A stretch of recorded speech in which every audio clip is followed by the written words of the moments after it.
Demo ক্লাসে আমরা দেখার চেষ্টা করব যে আমরা পরবর্তী ক্লাসগুলো কিভাবে নেব। তো আজকের ক্লাসে আমি হচ্ছে পাওয়ার পয়েন্ট ইউজ করব না, আমরা ইউজ করব হচ্ছে ডিজিটাল বোর্ড। আশা করছি বুঝতে পারছেন। তো ডিজিটাল বোর্ড থেকে আপনারা পুরোপুরি স্ক্রিনগুলো দেখতে পারবেন। যদি যাদের কম্পিউটার ল্যাপটপ আছে তাদের তো কোনো সমস্যা নাই, যাদের মোবাইল আছে তারা একটু বড় স্ক্রিন করে দেখবেন, তাহলে কোনো প্রবলেম হবে না। প্রথমেই আমরা চলে যাই ক্লাস 6-এর আমাদের যে একটা স্টুডেন্টের পেজ। একটা স্টুডেন্টের পেজ দেখতে কিরকম হবে সে ব্যাপারে আমি আগের ক্লাসে বলেছি, আগের একটা লেকচারে বলেছি। তো এটি হচ্ছে আমার একটা স্কুলের একটা স্টুডেন্টের পেজ, যেমন হোম পেজ আছে, অনলাইন পরীক্ষা আছে, নোট আছে, হ্যাঁ ক্লাস অনলাইন ক্লাস আছে ইত্যাদি। তো আমরা যদি এখন একটা প্রথমেই আমরা শুরু করি হচ্ছে ম্যাথ দিয়ে, তারপরে আমরা আসবো হচ্ছে অন্যান্য পেপারে। তো আমরা চলে যাই ম্যাথের যে কন্টেন্ট, সেই কন্টেন্টগুলো একটু দেখার চেষ্টা করি আমরা। তো ম্যাথের কন্টেন্টগুলোর ভিতরে আমরা ম্যাথের ক্লাসগুলো কিভাবে হবে, যেমন ধরেন আমরা ম্যাথের এই যে ক্লাসে যদি লিঙ্ক ক্লাস করি, এটা কিন্তু একটা স্টুডেন্টের পেজ। স্টুডেন্টের পেজটা সবার দেখতে একই রকম হবে। এটি হচ্ছে ষষ্ঠ শ্রেণীর গণিত, হ্যাঁ। দেখেন এখানে লেকচার লেকচার হচ্ছে লেকচার 1। আর এটি আমরা রেকর্ড করছি হচ্ছে ভিডিও 1, হ্যাঁ। তো লেকচার 1-এ আমরা অনুশীলনী 1.1-এ অঙ্কে অঙ্কে ও কথায় লিখো, স্থানীয় মান নির্ণয় করো, বৃহত্তম ক্ষুদ্রতম সংখ্যা নির্ণয় করো। তো এটার উপরে একটা নোট থাকতে হবে, একটা লেকচার শিট থাকতে হবে। সেই লেকচার শিটটা কোনটা, এই যেটা এখানে দেওয়া আছে, এখানে ক্লিক করতে হবে। এখানে ক্লিক করলে এই লেকচার শিটটা ওপেন হয়ে যাবে।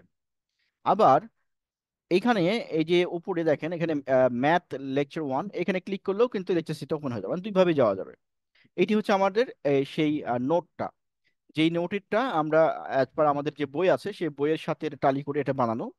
এইখানে নর্মালি যেগুলো আছে সেগুলি হচ্ছে ইর অ্যান্সার, মানে আপনার হলো যে বইতে আছে তোমাদের, সেই বইয়ের থেকে নেওয়া অঙ্কগুলো। আমরা কিন্তু এখানে নতুন করে কোনো অঙ্ক বানাইনি। আর এটা আমরা এখন বানাবো না, যেহেতু ডেমো ক্লাস, তো সুতরাং হচ্ছে আমরা এখানে ওইরকম কিছু করব না। আমরা টেকনিক্যাল যে জিনিসগুলো রয়েছে সেগুলো আমরা এখানে আলোচনা করব না। টিপস যেগুলো রয়েছে সেগুলো আমরা এখানে নিয়ে আসবো না। আমরা যা শুধু একটা ক্লাস কেমন হবে, অর্থাৎ হচ্ছে যে অ্যাজ পার যে বই আছে, মেন বই, সেই মেইন বই অনুযায়ী ক্লাসগুলো কেমন হবে সেটি নিয়ে আলোচনা করব।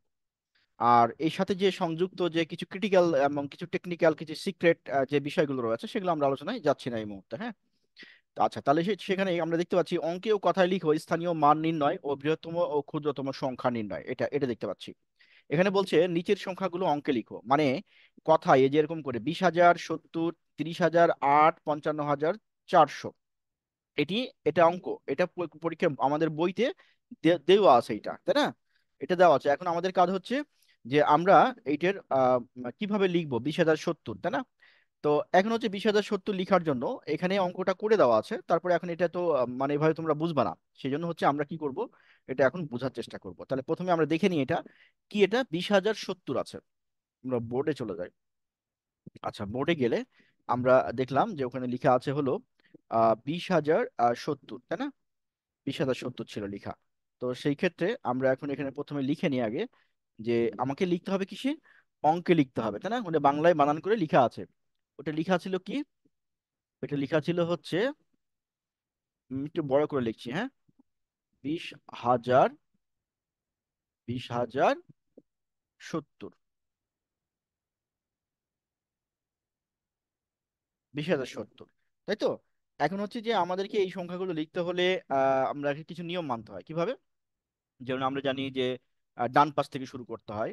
ডান পাশে কি থাকে, এককের ঘর থাকে। আমরা একটু আগের স্লাইডটায় যাই, তাহলে বুঝতে পারবো। আহ, আচ্ছা, এই যে এইখানে আহ, এইখানে স্ক্রিনটা তোমরা একটু লক্ষ্য করার চেষ্টা করো। আমি স্ক্রিনে এটা নিয়ে আসছি যাতে করে বোঝাতে সুবিধা হয়, সেই জন্য আমার সময় কম লাগে সেই জন্য। এই যে এইটা, এই অংশটুকু, এই অংশটুকু হচ্ছে আমার একক, হ্যাঁ। এই যে এই অংশটুকু হচ্ছে প্রথমে যেটা থাকবে সেটা হচ্ছে একক। তাহলে এটা আমরা লিখে নিই যে এর প্রথমে একটা একক, তারপর একটা দশক, তারপর একটা শতক, তারপর একটা হচ্ছে হাজারের ঘর, হাজার, তারপরে হচ্ছে এটা উজোত, তারপরে এর ঘরটার নাম কি, তারপরে এই ঘরটা হচ্ছে নিযুত, তারপরে হচ্ছে কোটি। এই পর্যন্ত আমাদের মুখস্থ রাখতে হবে। তাহলে আমরা এখান থেকে যদি শূন্য বসানো শুরু করি, এটা হচ্ছে এককের ঘর, এটা হচ্ছে দশকের ঘর, এটা শতক, এটা হাজার, এটা উজোত, হ্যাঁ, আহ লক্ষ, নিযুত, কোটি। তার মানে আমার একটা 1 কোটি হতে হলে কয়টা শূন্য লাগে, 1, 2, 3, 4, 5, 6, 7, 7টা শূন্য লাগে। তার মানে একের পরে যদি আমি ছয়টা শূন্য দিয়ে দিই, এই যে একটা, দুইটা, তিনটা, চারটা, চারটা, পাঁচটা, ছয়টা, তাহলে এক, দুই, তিন, চার, পাঁচ, ছয়, এবার গুনি একক, দশক, শতক, হাজার, অযুত, লক্ষ, আর নিযুত, কোটি। তার মানে এইখানে, তার মানে একের পরে যদি এক, দুই, তিন, চার, পাঁচ, ছয়, সাত, এখানে তিনটা আর এখানে চারটা, এই সাতটা শূন্য যদি আমি দিয়ে দিই, সাতটা শূন্যের পরে যা যা থাকবে তত কোটি। অনুরূপভাবে আমরা যদি একক, দশক, শতক, হাজার, এইখানে এটা হচ্ছে হাজারের ঘর, এই এইখানে যতগুলো সংখ্যা থাকবে, যেমন যদি এরকম থাকে যে 20, তারপর হচ্ছে এক, দুই, তিন, একক, দশক, শতক, হাজার, এই যে হাজার শুরু এখানে, তাহলে কত এখানে আছে? 20 আছে, তাহলে 20,000। তার মানে আমাদের হচ্ছে যে প্রথমে থাকবে এককের ঘর, তারপরে দশকের ঘর, তারপরে হচ্ছে শতক। মনে রাখতে হবে এগুলো। হ্যাঁ, বারবার ভিডিওগুলো দেখে মনে রাখতে হবে। প্রথমে এককের ঘর, তারপরে দশকের ঘর, তারপরে শতক। এখন আমরা যদি এইটুক পর্যন্ত আমরা যা শিখলাম, সেটি আমরা যদি প্র্যাকটিক্যালি এখন একটু দেখার চেষ্টা করি। আমরা কিন্তু অঙ্ক করছি না, এখন আমরা ব্যাকগ্রাউন্ড শিখতেছি, ব্যাকগ্রাউন্ড হিস্ট্রি শিখতেছি, যাতে করে এই ধরনের অঙ্ক একদম পানি পানি করে ফেলা যায়। ঠিক আছে? তাহলে এখন হচ্ছে আমরা দেখলাম যে প্রথমে হচ্ছে এককের ঘর, এই যে একক, তারপরে এটা হচ্ছে আমার দশক, এটি হচ্ছে আমার শতক, এটা হচ্ছে হাজার, তারপরে উজ্জত, এটা হচ্ছে নিযুত, এটা হচ্ছে কোটি। আমরা কি এটা টান দিয়ে এরকম করে লিখে ফেলতে পারি? এটা হচ্ছে একক, তাহলে মুখস্থ করতে সুবিধা হবে তোমাদের। এটি হচ্ছে দশক, এটি হচ্ছে শতক, এটা হচ্ছে একক, দশক, শতক, হ্যাঁ, হাজার, এটা হচ্ছে উজুত, এটা হচ্ছে কি নিযুত, আর এটা কোটির ঘর, কোটি। তার মানে আমার যদি এরকম থাকে 100, তাহলে কিভাবে গুনবো? একক, দশক, শতক, শতক কত? এক, তার মানে হচ্ছে 100। যদি থাকে এরকম এক, দুই, তিন, তাহলে একক, দশক, শতক, হাজার, কত হাজার? 1,000। মানে এই ঘরটায় যত সংখ্যা থাকবে তত হাজার হবে। এখন যদি আমরা এইটুকু তো বুঝতে পারলাম যে আমরা হাজার কিভাবে কাউন্ট করব, দশক কিভাবে কাউন্ট করব, তাই না? হাজার এবং দশক, যেমন এটা যদি হয়, আমরা যদি এভাবে লিখি যে 1,0, তার মানে একক, দশক, তার মানে 10। হ্যাঁ, তারপরে এক, এক, টু, একক, দশক, শতক, মানে 100। তারপরে কত আছে? দশক কত আছে? 12, সেজন্য 12, 100, 112। তাহলে এটার নাম কি হবে? এটার নাম হবে হচ্ছে 112। অনুরূপভাবে যদি এরকম থাকে 2, 3, 3, একক, দশক, শতক, এই একক, দশক, শতকের শতকের ঘরে কত আছে? 2, তার মানে 200। তাহলে প্রথমে আমরা কত লিখবো? 200 লিখে নিব, 200। তারপরে কত আছে? দশক, একক, দশক, দশক কত? 33, মানে 30-এর উপরে তিনটা, তার মানে 33। তাহলে আমরা এখানে লিখে ফেলবো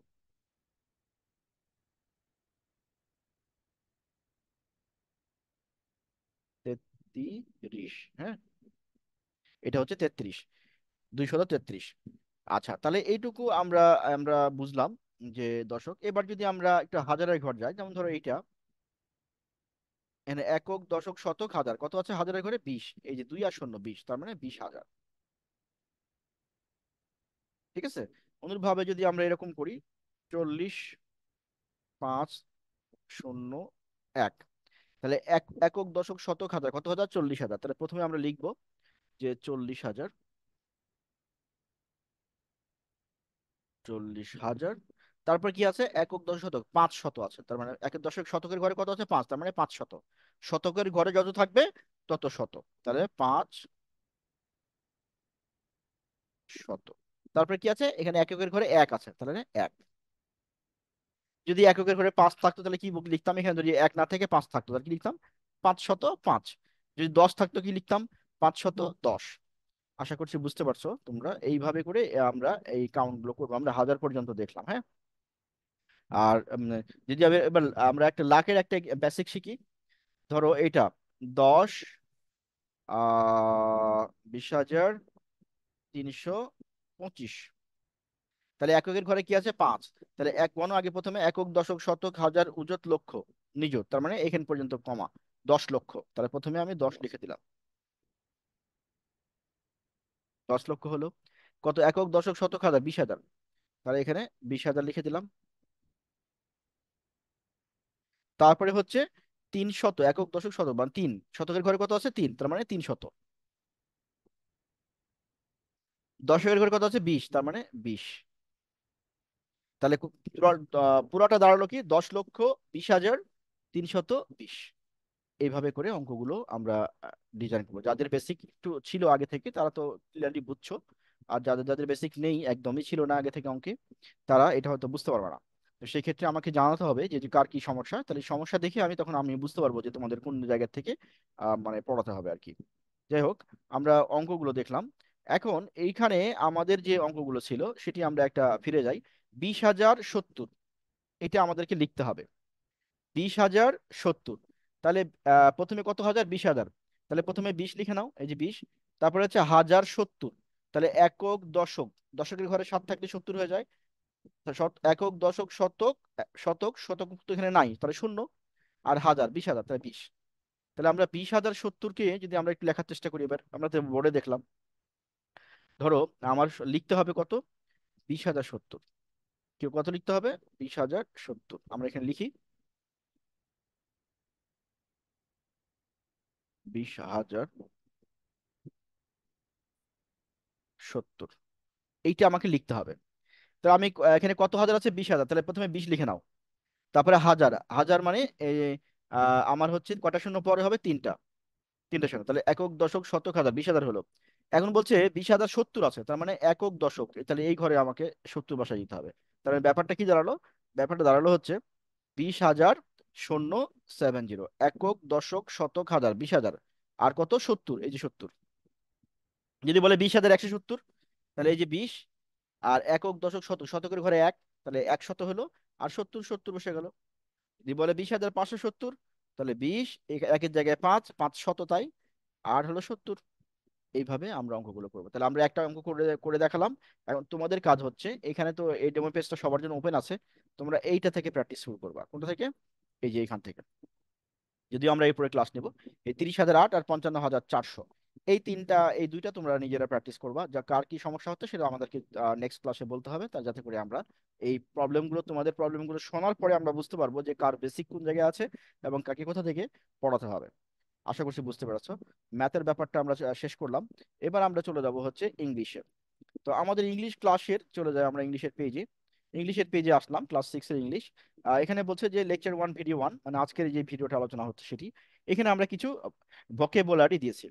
এই ভোকাবুলারি হচ্ছে তোমার বই থেকে নেওয়া, ইংলিশের যে বইটা আমরা আগে আলোচনায় দেখাইছিলাম, সেই বই থেকে নেওয়া। তো সেই বই থেকে এই অংশগুলো, মানে এই চ্যাপ্টার থেকে আমরা এই ওয়ার্ড বুক গুলো বা ভোকাবুলারি গুলো আমরা শিখবো। তো এই ভোকাবুলারি শেখার জন্য কিছু স্পেশাল ট্রিক্স আছে, হ্যাঁ। এই যেটা আমরা আজকে শেয়ার করতে পারবো না কারণ সময় নাই। তো এই ভোকাবুলারি গুলো কিভাবে আমরা মুখস্থ রাখবো, দীর্ঘদিন মুখস্থ রাখবো, এবং সেই জন্য কিছু স্পেশাল টেকনিক রয়েছে, যে টেকনিকের মাধ্যমে তুমি যদি ভোকাবুলারি গুলো পড়ো, তাহলে কখনোই তুমি আর ভুলবা না, এবং এটা খুব প্রচুর পরিমাণে ব্যবহার করতে পারবা, এবং এটা সারা জীবনের অ্যাসেট হয়ে যাবে। আমরা চাই যে আমরা যে জিনিসটা পড়ি সেই জিনিসটা যেন না ভুলি। তো সেই দৃষ্টিকোণ থেকে আমরা এরকম কিছু বেশ বিশেষ বিশেষ মানে সাইন্টিফিক পদ্ধতি শিখব, এবং এগুলো আমরা পড়ালেখার সময় প্র্যাকটিস করব, so that we can achieve the goal, এবং we can learn more and more vocabulary. তো in that case of vocabulary, আমরা এখানে পাচ্ছি যে ফ্যামিলিয়ার, দ্যাট ইজ পরিচিত, সিগনিফাই, দ্যাট ইজ তাৎপর্যপূর্ণ, ফরগেটফুল অমনোযোগী, তারপর হচ্ছে নার্সারি, যেখানে ফুলের চাষ করা হয়, পারচেজ ক্রয় করা, গেইজ অনুমান করা, ইনডিড অবশ্যই, ইনিশিয়েটর প্রবর্তক, শপিং মল মানে যেখানে আমরা শপিং করি, আর পারসিভ অনুধাবন করা, হ্যাঁ, আর ইম্পলাইট মানে অভদ্র, অফকোর্স মানে অবশ্যই, রিজার্ভ সংক্ষিপ্ত, কিউ, এটা কি উচ্চারণটা কি, কিউ, কিউ কিউ না কিন্তু, কিউ, খ, খ, এই যে এটা ক্ষয়সী হর্ষ, নট কিউ, এইটা হবে উচ্চারণ, ঠিক আছে, এটা মনে রাখবা। আর এখান থেকে উচ্চারণগত আরেকটা পার্থক্য হচ্ছে এই যে এখানে, এটা পারচেজ না, এটাকে রিড করতে হবে ফারচেজ, মনে রাখো, ফার চেজ, চেজ, পারচেজ, হ্যাঁ। সো ইন দ্যাট কেস আমরা এখানে কিছু কিছু হচ্ছে ইম্পর্টেন্ট কিছু হচ্ছে আমরা জিনিস শিখেছি। ভোকাবুলারি থেকে, যেগুলোর উচ্চারণগুলো আমরা শিখে নিয়েছি, এগুলোর উচ্চারণ সম্পর্কিত একদম সলিড ধারণা পেতে বা একটা স্ট্রং সলিড ফাউন্ডেশন গড়ে তুলতে ফোনেটিক্সের ক্লাসে পার্টিসিপেট করতে হবে। তো আমরা ওইদিকে যাচ্ছি না, আমরা শুধু শব্দের উচ্চারণগুলো সঠিকভাবে শিখে নিলাম। এই দুইটা শব্দ আমাদের উচ্চারণগত মানে আমাদের সমস্যা রয়েছে আমাদের বাংলাদেশিদের জন্য, স্টুডেন্ট এবং teachers. So I will request you all, যারা এখানে রয়েছে এই ক্লাসের সাথে বা পার্টিসিপেট করছো বা করবা, তাদের সবার জন্যই সাজেশন থাকবে যে এই ভোকাবুলারিগুলোর দিকে খেয়াল রাখতে হবে, এবং আমি এটা ধরিয়ে দেবো কোথায় কখন কি ধরনের চেঞ্জ আসবে সেটা বলে দেবো। এরপরে আমরা যাচ্ছি হলো আমাদের লেসন ওয়ান। এই ভোকাবুলারি আমরা দেখলাম যে এখান থেকে ইম্পর্টেন্ট ভোকাবুলারি গুলো শিখলাম। এরপরে আমরা যাচ্ছি আজকের আলোচনার জন্য এই প্রথম যে ইউনিট ওয়ান লেসন 1.1। এখানে বলছে ask and answer the following questions with your friend. দেখো আমি বলেছি কিন্তু কোশ্চেন বলি নাই, এটা মনে রাখবা। Ask and answer the following question, not question না, কোশ্চিন উচ্চারণ করতে হবে, হ্যাঁ। Okay, first question, how many members do you have in your family? তোমার পরিবারে কতজন সদস্য আছে? অ্যান্সার কি হচ্ছে? অ্যান্সার হচ্ছে দেয়ার আর 4 মেম্বার ইন মাই ফ্যামিলি। দেয়ার আর, এটাকে উচ্চারণ হবে দেয়ার আর না, দেয়ার আর। দেয়ার 4 মেম্বার ইন মাই ফ্যামিলি।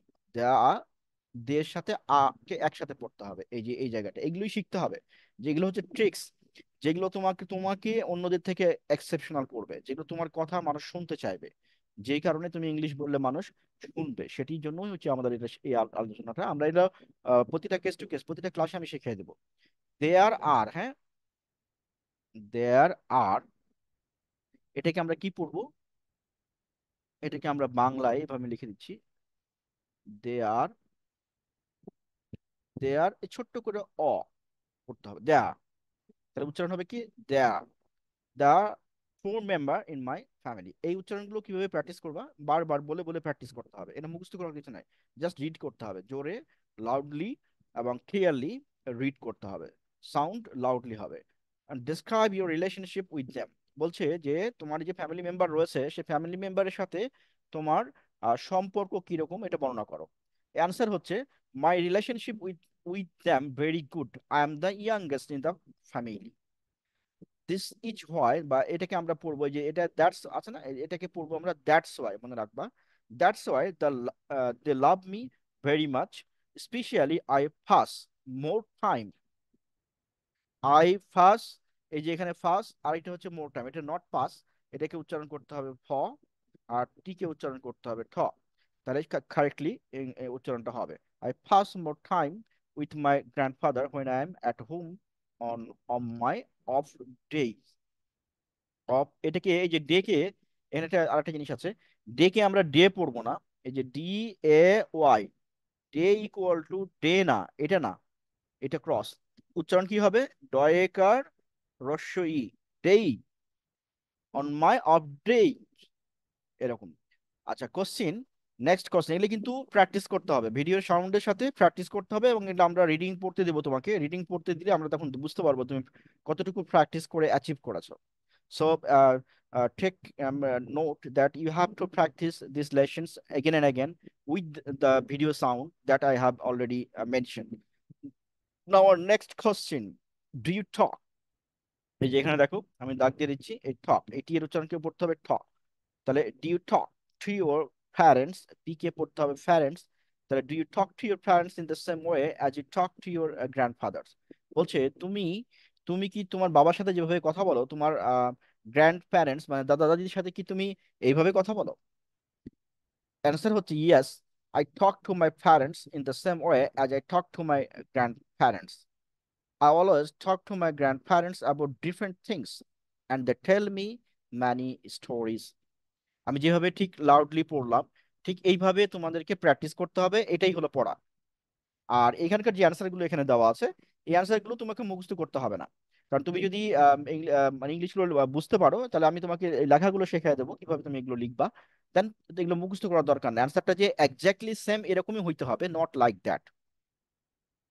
ঠিক আছে, আমি আমার মতো করেও লিখতে পারি, যারা ইংলিশে ফ্রি হ্যান্ড লিখতে পারে, বিশেষ করে ইংলিশ ভার্সনের যারা স্টুডেন্ট রয়েছেন, সেই সমস্ত স্টুডেন্টগুলো তো মাচ মোর এক্সপার্ট, এবং তারা ক্লাস 6 এর স্টুডেন্ট ইংলিশ ভার্সনে, তারা কিন্তু অনেকেই ফ্রি হ্যান্ড লিখতে পারে।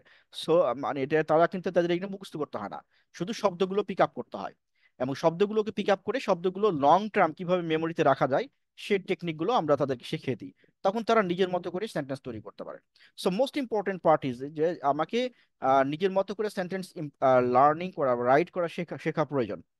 যারা শিখতে পারবে না, যারা শিখবে না, তারাই শুধুমাত্র এগুলো মুখস্থ করবে, এবং এর মুখস্থ করে তুমি যদি লিখে দিয়ে আসো, 0 মার্কস দিবে। কারণ পরীক্ষার কোশ্চেনগুলো একজাক্টলি সেম এরকম থাকবে না, চেঞ্জ হয়ে যাবে, একটু চেঞ্জ করে দিবে, যাতে করে তুমি মানে আমাদের এই এই লেসনটার অবজেক্টিভ কি? এই লেসনটার অবজেক্টিভ হচ্ছে এই সংক্রান্ত যে কোশ্চিন এখানে দেওয়া আলোচনা করা হচ্ছে, সেই কোশ্চিনটা তুমি নিজে নিজে লিখতে পারো কিনা। তো নিজে নিজে লিখার জন্য আমার কি দরকার? নিজে নিজে লিখার জন্য আমার দরকার হচ্ছে একটা মানে well and strong vocabulary reserve. At the same time দরকার হচ্ছে আমি how to make sentence, sentence কিভাবে তৈরি করতে হবে সেই সম্পর্কে আমার একটা solid and crystal clear pictures দরকার, so that I can write the correct sentence. তো এই solid and crystal clear pictures এর জন্য তোমাদের রিটেন ইংলিশের কিছু জিনিস দরকার হবে, যেটি যারা রিটেন ইংলিশ কোর্সে আছো বা যারা করেছো অলরেডি, তাদের তো কোনো সমস্যা নাই। যারা ইংলিশ ভার্সন আছে তারা অলরেডি শিখে গেছো। যারা বাংলা মিডিয়ামে তাদের জন্য একটু প্রবলেম হবে। তো যাই হোক, এটা যতটুকু সম্ভব আমরা কভার করার চেষ্টা করব। আই হোপ যে এই ক্লাসটা তোমরা এনজয় করেছো। আর যদি ক্লাসটা ভালো লাগে তাহলে সেই ক্ষেত্রে তোমাদের সাথে যারা আছে তাদের সবাইকে শেয়ার করে দিবা, এবং তারা যেন সবাই এখানে আমাদের এখানে পার্টিসিপেট করতে পারে, কারণ কোর্স ফি খুবই কম, অল্প টাকায় পড়া যায়। হ্যাঁ, রিক্সা ভাড়ার টাকার থেকে অনেক কম টাকা এখানে সবগুলো কোর্স পড়া যায়। সবাইকে ধন্যবাদ জানাচ্ছি, এবং আমরা এই লেকচারটা এখানে শেষ করছি।